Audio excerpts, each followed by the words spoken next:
Welcome back नाज़रीन। फुरकान रमज़ान इफ्तार transmission में एक बार फिर से आपको खुशामदीद कहेंगे।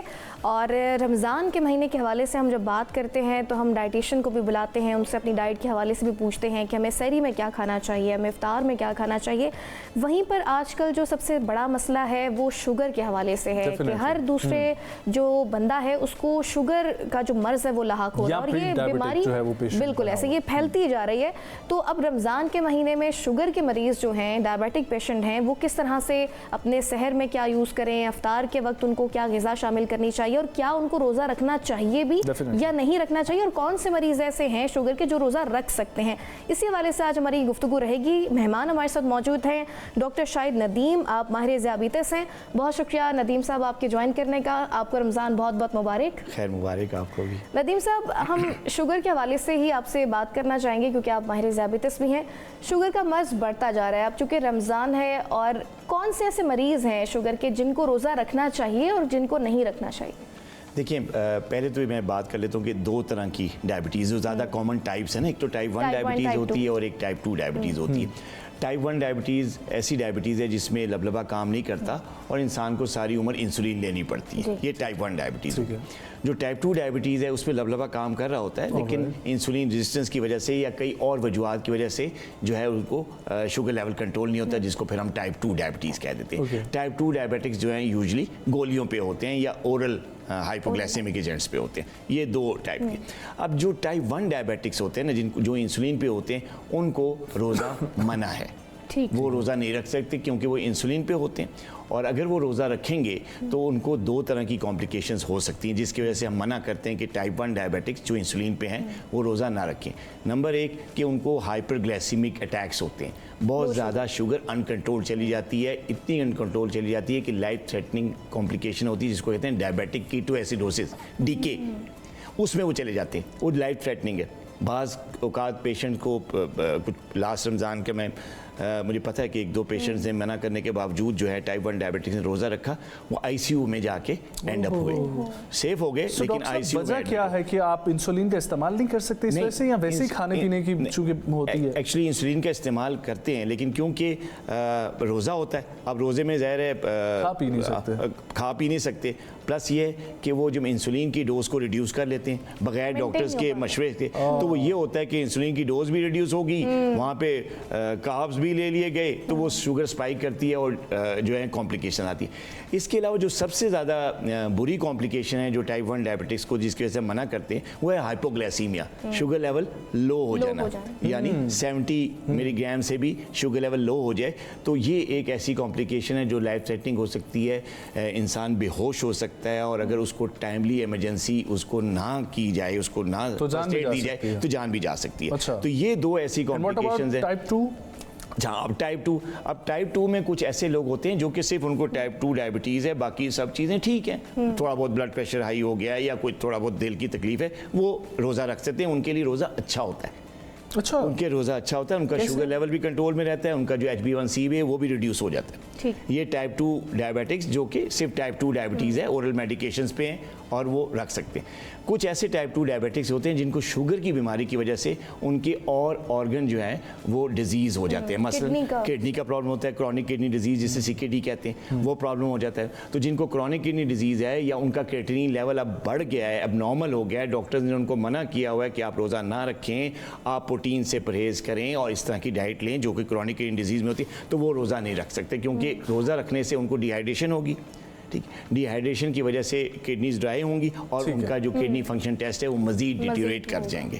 तो इसलिए हम कहते हैं कि जो क्रॉनिक किडनी डिजीज़ के पेशेंट है, CKD, जिनको किसी भी वजह से, चाहे वो डायबिटीज़ की वजह से या किसी और वजह से हो गया, तो वो रोज़ा नहीं रख सकते। इसके अलावा कुछ ऐसी ख़वातीन होती हैं जो प्रेगनेंसी भी, जिसमें गेस्टेशनल डायबिटीज़ हो जाती है, प्रेगनेंट लेडीज़ में गेस्टेशनल डायबिटीज़ होती है, तो वो भी रोज़ा नहीं रख सकती। इसके अलावा हार्ट फेलियर वाले पेशेंट्स जिनको डायबिटीज़ की वजह से या किसी और वजह से उनको क्रॉनिक हार्ट डिजीज़ हो गई है और हार्ट फेलियर हो गया, वो भी रोज़ा नहीं रख सकते। अगर ये हार्ट पेशेंट वो जिनकी ओपन हार्ट सर्जरी नहीं, स्टेंट पास हुए हैं, उनके हवाले से भी आप यही बात कर रहे हैं? नहीं, जिनको स्टंट पास हुए हैं वो रोज़ा रख सकते हैं, वो रोज़ा रख सकते हैं, लेकिन कार्डियक फेलियर एक और बीमारी होती है जिसमें वो हार्ट के जो मसल्स होते हैं वो वीक हो जाते हैं और हार्ट का साइज़ भी बढ़ जाता है, सांस फूलता है और मुख्तलिफ अद्वियात दी जाती हैं, वो नहीं रख सकते। ये फरमाइएगा कि सहरी और इफ्तार के औकात में जिस तरीके से डाइटिशियन आपको ओवरऑल एक मैप प्लान देते हैं कि आपने क्या खाना है क्या नहीं खाना है, एक प्रॉपर्ली चार्ट मेन्यू, उसी तरीके से आप अपने डायबिटिक पेशेंट्स को क्या रिकमेंड करते हैं? क्योंकि फ्रूट चाट इज़ देयर, ठीक है, डिफरेंट जूसेस का भी इस्तेमाल होता है, चाहे फ्रेश जूसेस का इस्तेमाल हो, फिर शाम को ख़ास तौर पर किन चीज़ों को अवॉइड करना है? क्योंकि खजूर का ज़्यादा इस्तेमाल या शहद का इस्तेमाल जिससे शुगर एकदम से आपकी स्पाइक कर जाए तो भी प्रॉब्लम है, तो ये ज़रा बताइए। जी, ये बहुत अच्छा सवाल है। देखिए, डाइटिशियन तो आमतौर पे एडवाइस करते हैं, वो तो एक चीज़ हो गया, लेकिन जो डायबिटिक्स को एज ए डायबिटोलॉजिस्ट मैं हमेशा ही कहता हूँ कि आप ख़ासतौर पर टाइप 2 डायबिटिक जो रोज़ा रख सकते हैं, जिनको रोज़े की अफादियत भी पता है और उनको फ़ायदा भी होता है उनकी सेहत के लिए, उनको क्या करना चाहिए कि एक तो जो फ्रूट ड्रिंक्स होते हैं, जो कोल्ड ड्रिंक्स होते हैं या सॉफ्ट ड्रिंक्स होते हैं या लाल शरबत होता है, पीला शरबत होता है, ये जो मशरूबात हैं ये बहुत ज़्यादा, ये बिल्कुल ममनू है, नो। ठीक है जी। एक तो ये चीज़, जैसे भी जिक्र किया आपने शहद का, एक खजूर का, एक आध खजूर, अगर आपका शुगर लेवल देखते हैं वो मॉनिटरिंग कर रहे होते हैं अफ्तारी से पहले, अगर उन्होंने चेक कर लिया अगर वो थोड़ा हायर साइड पे है शुगर तो वो खजूर भी नहीं ले सकते।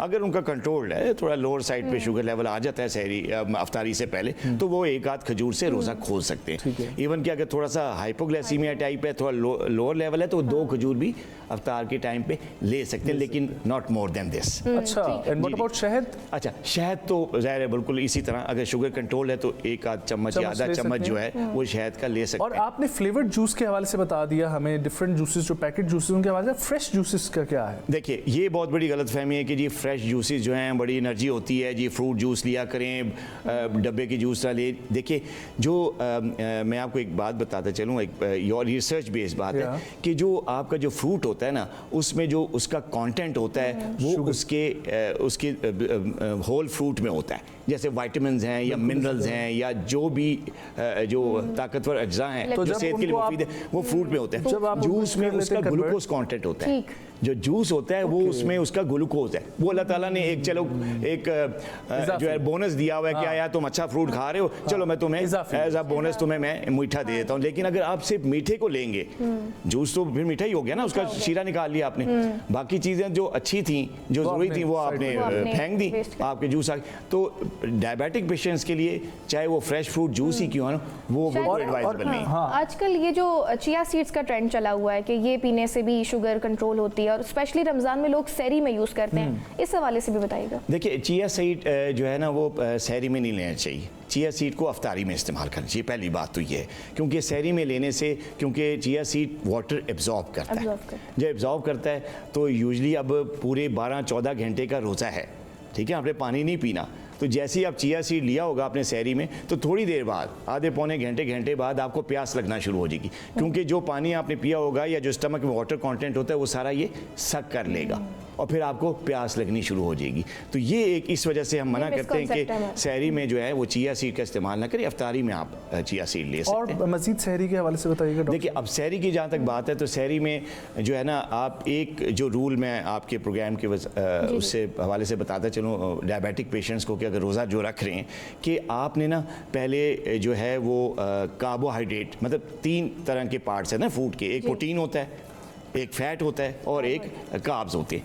जो कार्ब्स हैं आप उसको छोटी चपाती खालिस गंदम की ले सकते हैं, जौ के आटे की ले सकते हैं, लेकिन वो सबसे आखिर में लेनी है। स्टार्ट आपने किसी ऐसे खाने से करना है जिसमें फ़ैट है, जो प्रोटीन है या जो फाइबर है। कैसे कर सकते हैं आप इस बोल का 1 चम्मच या 2 चम्मच इस बोल के छिलका ले लें स्टार्ट में, ठीक है, या थोड़े से ओट्स ले लें, या आप 2-3 बादाम या 2 अखरोट पहले खा लें, ठीक है, प्रोटीन चलेगी, या एक जो है वो चिकन पीस ले लें, या एक मटन की बोटी खा लें। यानी प्रोटीन और फाइबर और फैट आपने पहले लेना है, 5-7 मिनट वेट करना है, उसके बाद आपने चपाती किसी भी अच्छे सालन के साथ आपने वो ले ली। इससे क्या होगा कि जो कार्ब्स आपने आखिर में ले रहे हैं उसकी स्पाइक नहीं होगी। फैट और प्रोटीन और फाइबर जो कि सैलेड की शक्ल में होता है या इस बोल की शक्ल में आप ले सकते हैं, वो क्या करेगा, वो आपकी जो कार्बोहाइड्रेट की जो एब्जॉर्प्शन है वो स्लो कर देता है और इसके अलावा 2-3 और इफेक्ट्स हैं जो कि स्टमक पे करता है अगर आप फैट और प्रोटीन पहले लेते हैं। और वो क्या है, वो ये है कि एक तो एब्जॉर्प्शन कार्ब्स की स्लो कर देगा, दूसरा ये कि कुछ 2-3 तरह के ऐसे हार्मोन्स होते हैं जैसे CCK हार्मोन्स है या इंक्रेटिन है, ये ऐसे हार्मोन्स हैं जो कि सिक्रीट करते हैं। जैसे ये फैट जाता है मैदे में तो मैदे में से कुछ हार्मोन्स निकलते हैं। उन हार्मोन्स का काम ये होता है कि वो एक तो गैस्ट्रिक जो एम्प्टीइंग है वो स्लो कर देते हैं, प्लस वो इंसुलिन की जो सिक्रीशन हो रही होती है खाने के बाद जो होती है उसको कंट्रोल करते हैं, उसको थोड़ा सा स्टिमुलेट करते हैं। प्लस वो क्या करते हैं कि वो जो ग्लूकोज की जो एब्जॉर्प्शन है उसको स्लो करके और जो इंसुलिन प्रोड्यूसिंग सेल्स हैं जिसको बीटा सेल्स कहते हैं उनको स्टिमुलेट कर देते हैं। तो उससे फिर जो है इंसुलिन की सेंसिटिविटी बेहतर होती है, थोड़ी इंसुलिन जो बन रही होती है टाइप 2 डायबिटिक में वो अच्छा असर करती है, स्पाइक्स नहीं आती और एब्जॉर्प्शन क्योंकि स्लो हो रही थी कार्ब्स की तो आहिस्ता आहिस्ता शुगर कंट्रोल हो रहा था, इतनी देर में मेडिसिन भी एक्शन करने में आ जाती है। डॉक्टर साहब वन लास्ट थिंग, मुझे ये बताइएगा कि कॉमन मिस्टेक्स जो आपने देखी हैं, आपके पेशेंट्स आपके पास लेकर आते हैं ड्यूरिंग रमज़ान, वो बताइएगा प्लीज़। अच्छा, जो ड्यूरिंग रमज़ान जो अक्सर जो डायबिटिक पेशेंट्स आते हैं, एक तो मैंने बताया कि क्रॉनिक किडनी डिजीज़ के पेशेंट बात ना मान के और वो फिर क्रेटिनिन हाई करके हमारे पास आते हैं, पाँव सूजे होते हैं, एडिमा होता है, सांस फूल रहा होता है, चला नहीं जा रहा होता, एक तो ये चीज़ है। तो वो तो मैंने मना कर दिया कि किडनी डिजीज़ किसी भी किस्म की है वो तो पेशेंट रोज़ा नहीं रख सकते। अच्छा, उसके अलावा दूसरे जो टाइप 2 डायबिटिक्स हैं जो हमारे पास आते हैं वो अक्सर आते हैं अपना कोलेस्ट्रॉल हाई करके, sugar levels HbA1c level high करके आ जाते हैं, प्लस जो पोस्ट प्रेंडियल लेवल्स हैं रैंडम लेवल्स वो बहुत ज़्यादा हाई 400, 450, 500 तक पहुंचा के आते हैं। पता ये चलता है कि खुद से दवाइयों में रद्दबदल कर लिया। हुआ ये कि वो रमज़ान शुरू होने से पहले अपने जो डायबिटोलॉजिस्ट हैं या अपने डॉक्टर से मशवरा नहीं करते, प्रॉपर डोज रिडक्शन या प्रॉपर डोज सेटिंग नहीं करते अपनी दवाइयों में, जिसकी वजह से वो दवाइयाँ कंट्रोल नहीं कर पाती रमज़ान के दौरान शुगर लेवल्स और वो हाई लेवल्स के साथ हमारे पास। ये सारा कसूर मतलब सिर्फ जो डायबिटिक पेशेंट हैं इनको शुगर होती किस वजह से, बुनियादी वजह क्या है? क्या डाइट का सही ना होना है या फिर बुनियादी इसकी और भी चीज़? देखिए, इसमें 2-3 वजूहात हैं। एक तो टाइप 2 डायबिटीज़ की जब हम बात करते हैं तो टाइप 2 डायबिटीज़ बुनियादी तौर पे एक तो फैमिली हिस्ट्री होती है, मौरूसियत होती है, इसमें फैमिली में आई होती है। दूसरी क्योंकि आजकल जो है बहुत ज़्यादा कॉमन हो गया, पाकिस्तान अब टॉप पे आ गया है डायबिटिक पेशेंट्स के हवाले से कि जितने नंबर ऑफ पेशेंट्स यहाँ पे हैं वो टॉप में सबसे ज़्यादा हैं दुनिया में। अब उसकी वजह ये उसमें कुछ लाइफस्टाइल भी है, जेनेटिक्स भी अपना रोल प्ले कर रही है, लेकिन वो उसका इतना ज़्यादा रोल नहीं जितना लाइफस्टाइल के।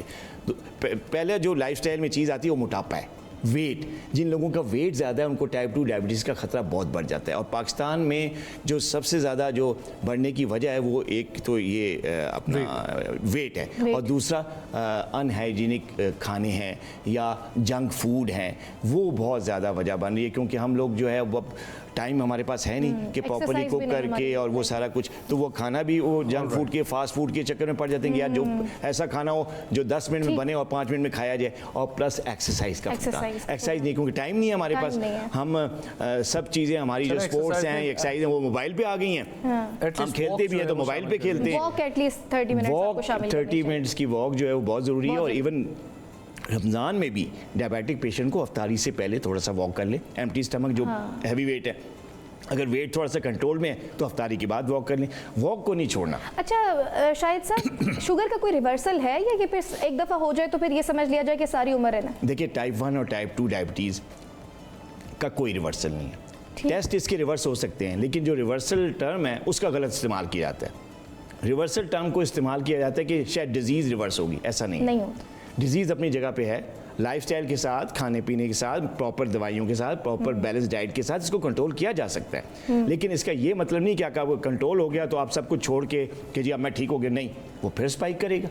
शुगर अपनी जगह पे रहेगी, बीमारी अपनी जगह पे रहेगी। हाँ, जो टेस्ट हैं जैसे HbA1c है, रैंडम शुगर लेवल्स है, वो कंट्रोल हो सकते हैं, वो रिवर्स हो सकते हैं। ठीक है, बहुत शुक्रिया डॉक्टर साहब आपके वक्त के लिए। ख़वातीन और हज़रात, अपना ख्याल रखें। रमज़ान में डेफिनेटली इस चीज़ की बहुत ज़्यादा ज़रूरत है, खासतौर पर डायबिटिक पेशेंट के लिए। इस तरीके डॉक्टर साहब ने फरमाया कि अपने डॉक्टर से कंसल्ट करके फिर अपनी जो है वो दवाइयों में रद्दोबदल करें। एक वक्फा हमारे साथ रहें, वापस आएंगे, उलमा हज़रात हमारे साथ मौजूद हैं।